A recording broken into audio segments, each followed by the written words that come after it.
Amém, meus amados, a paz de Jesus Cristo. Se vocês notarem aí minha voz de cansado, ou minha cara de cansado, esses dias eu tenho trabalhado muito mesmo na obra, né, na obra do cristianismo. Tenho também lido, estudado muito a Bíblia e também dormido pouco esses dias. Mas estamos aqui, né, para poder falar muito mais da palavra de Deus. Isso tudo é para a honra e glória do nosso Senhor Jesus Cristo, do nosso Deus. Amém?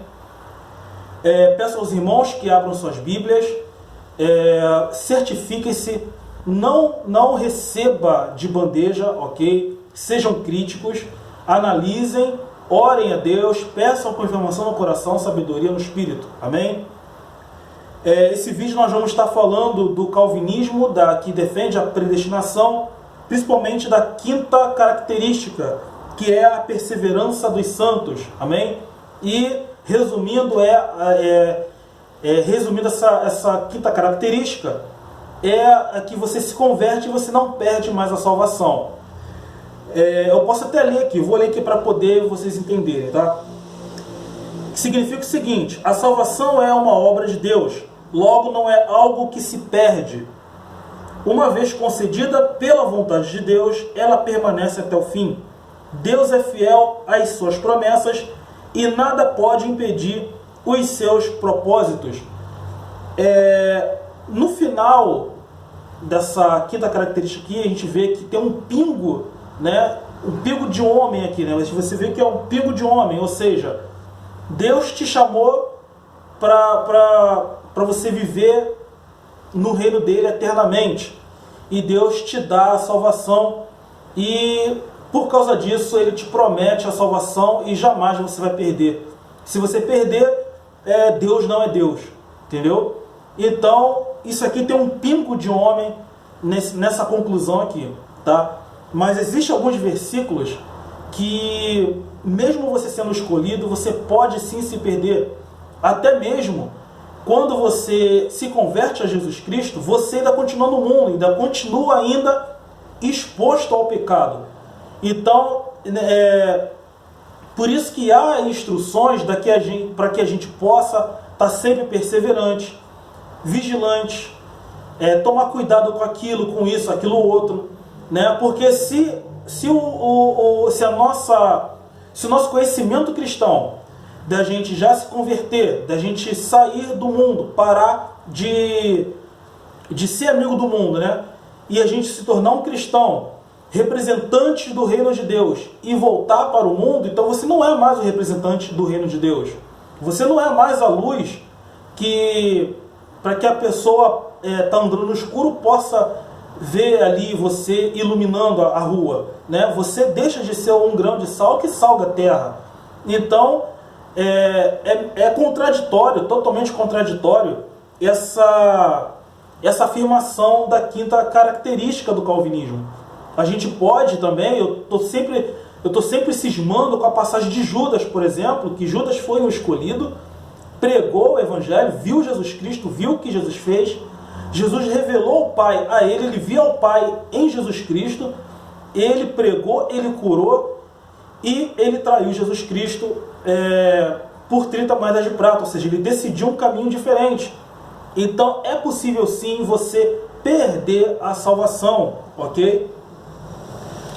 Meus amados, peço aos irmãos que abram as suas Bíblias, ok? Certifiquem-se, não recebam de bandeja. Orem a Deus, peçam a confirmação no coração, sabedoria no espírito. Meus amados, Deus sabe quem vai e quem não vai ser salvo quando Jesus vier. A salvação é quando Jesus vier sobre as nuvens do céu. E você não está salvo quando você se converte. Você está separado para ser salvo, ok? Você está separado para ser salvo. Quando você é chamado simplesmente para poder ter fé e executar a obra, fazer discípulos para Jesus Cristo. É claro, é óbvio que você não será salvo pelas obras que faz, para que você não se vanglorie, mas pela fé. Você tem que ter fé em Cristo e perseverar até o fim, como é dito em Mateus 24, versículo 13, ok? Então, Deus sabe quem vai e quem não vai, mas eu coloco essa afirmação, por exemplo, em Mateus 24, 36, Mateus 24, versículo 36, que diz o seguinte: mas daquele dia e hora ninguém sabe, nem os anjos do céu, mas unicamente meu Pai. Meus amados, é por isso que logo após, depois do versículo 45, né, depois do versículo 45 até o 51, no final de Mateus 24, você vê ali que há a importância da vigilância. Você vê que Jesus pede para você vigiar. No versículo 42 de Mateus 24 diz o seguinte: vigiai, pois, porque não sabeis a hora que há de vir o vosso Senhor. Mas é óbvio, né, como já coloquei aqui no canal, o arrebatamento iminente, né, do nada você vai desaparecer, que isso está errado, e muitos, infelizmente, se baseiam nesse versículo aqui. Mas o vigiar que Jesus está dizendo é o seguinte: você vai lá no versículo 32, que diz: aprendei, pois, a parábola da figueira. Quando já os seus ramos se tornam tenros e brotam folhas, sabei que está próximo o verão. No 33, igualmente, quando virdes todas essas coisas, sabei que ele está próximo às portas. Que coisas são essas? Os irmãos voltam de novo, Mateus 24, do versículo 4 até o 31, que é o arrebatamento, ok? Apesar que o arrebatamento você exclui, né, que é do 29 ao 31, você exclui, mas você vendo todas as coisas, da apostasia até a grande tribulação, isso aí é a parábola da figueira, tá ok, meus amados?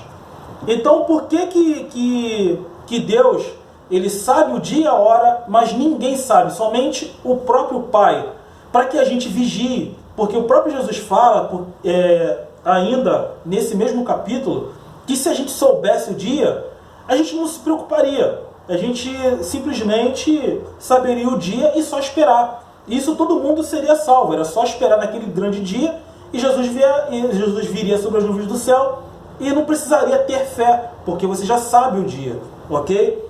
É a mesma coisa, meus amados, a salvação. Então você não sabe que está salvo. A única coisa, a única instrução que Jesus dá é perseverar até o fim, perseverar na fé, vigilante, ok? Mateus 24, versículo 13. Aquele que perseverar até o fim será salvo.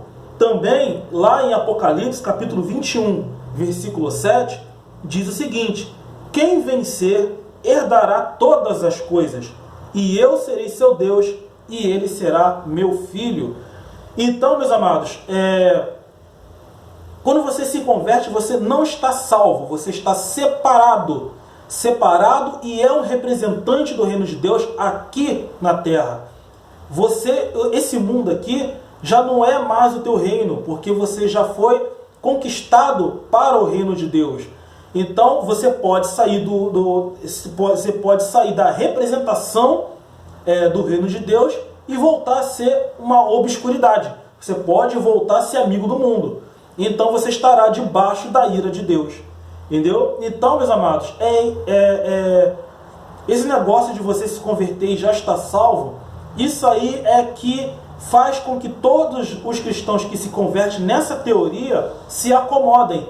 É aí que está a teoria da prosperidade.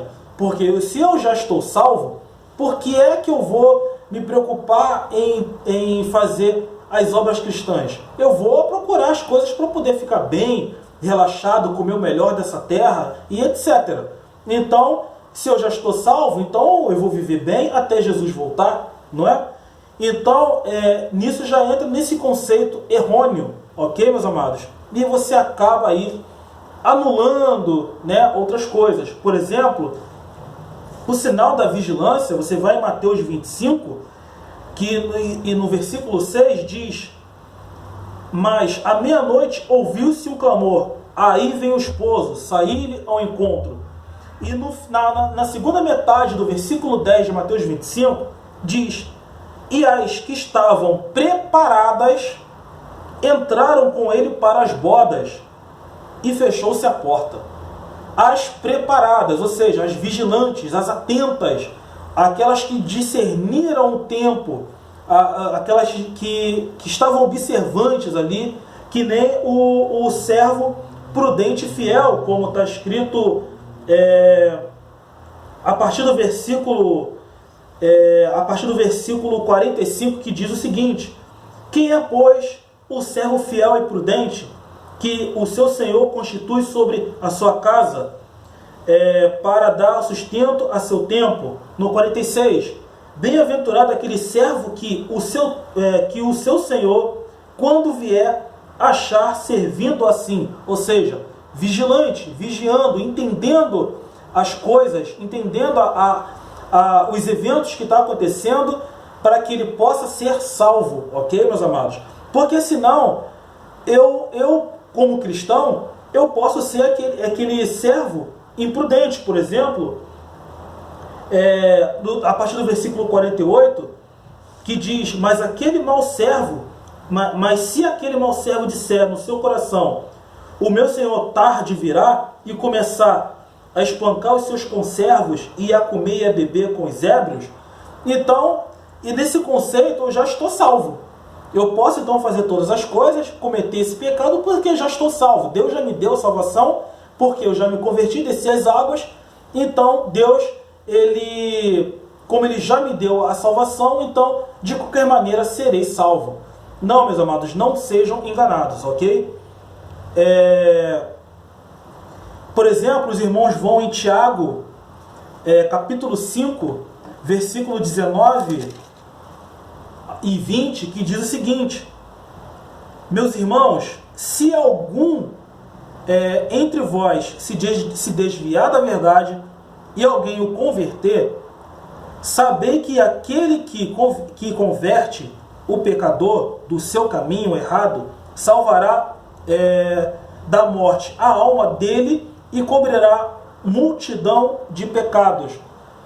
Ou seja, é óbvio e claro aqui que Tiago está dizendo que, por exemplo, se eu me desviar, né, e você pregar para mim e me conquistar novamente para Cristo, então Deus vai estar cobrindo uma multidão de pecados. O que isso quer dizer? Ora, se eu me converti e Deus cobriu uma multidão de pecados, se eu sair, aqueles pecados que Ele cobriu e mais o que eu vou fazer vai estar em cima de mim novamente. Então eu estou debaixo da ira de Deus. Agora, se você vier e pregar a palavra de conquistar de volta para Cristo, então todos esses pecados que Deus cobriu, que voltou para mim e que eu cometi mais ainda, Deus cobrirá. Ok, meus amados? Outra parte também, que os irmãos podem ir em 2 Pedro, por exemplo, capítulo 3, versículo 17, que diz o seguinte: vós, pois, amados, prevenidos como estáis de antemão, acautelai-vos, não suceda que, arrastados pelo erro desses insubordinados, descaiais da vossa própria firmeza. Com outras palavras, toma cuidado, meus amados, daqueles que te instigam a pecar, aqueles que instigam a errar, para que vocês não saiam da firmeza, não saiam da fé, não saiam do que vocês já conhecem, não saiam do que vocês foram separados para ser salvo. Amém, meus amados? Então, para terminar, Mateus 24, 21, 22, que diz o seguinte: porque haverá tão grande aflição como nunca houve desde o princípio no mundo até agora, nem tampouco há de haver. E se aqueles dias não fossem abreviados, nenhuma carne se salvaria. Mas por causa dos escolhidos, serão abreviados aqueles dias. No versículo 24, pulando 23, indo para o 24. Porque surgirão falsos cristos e falsos profetas, e farão tão grandes sinais e prodígios que, se possível fosse, enganariam até os escolhidos. Ou seja, para você ver, meus amados, que todas as pessoas que estão no mundo, elas não estão garantidas para o reino de Deus. mas você pode ver aqui o esforço de Deus em fazer com que os escolhidos e não pudessem se desviar, sair, mas pudessem aguentar o suficiente para poder estar no reino de Deus quando Jesus vier. Amém? Então, esse versículo aqui é bem claro de que Deus fez o esforço para que a gente não possa sair, porque Ele nos conhece. Entendeu? Muita gente, isso é global, tá? É global e está aqui na Bíblia, que muita gente se desespera quando a gente está numa situação sem saída, quando a gente vê assim, caraca, eu não tenho mais saída, já era, acabou para mim. Você se entrega, né? Então Deus viu isso e vai abreviar o tempo, né? Para que a gente possa sustentar. Amém, meus amados? Então ninguém está garantido para o reino de Deus, mas você está separado para ser o representante no reino de Deus nesse tempo agora, até a vinda do nosso Senhor Jesus Cristo. E quando Ele vier e você estiver vigilante, aí sim você será salvo, estará salvo e também estará para sempre com o nosso Senhor Jesus Cristo e nosso Deus. Amém? Meus amados, graça e paz de Jesus Cristo esteja contigo. Deus abençoe em nome de Jesus Cristo. Não entendeu? Negativa o vídeo e comenta embaixo. Amém, meus amados? Fiquem na paz.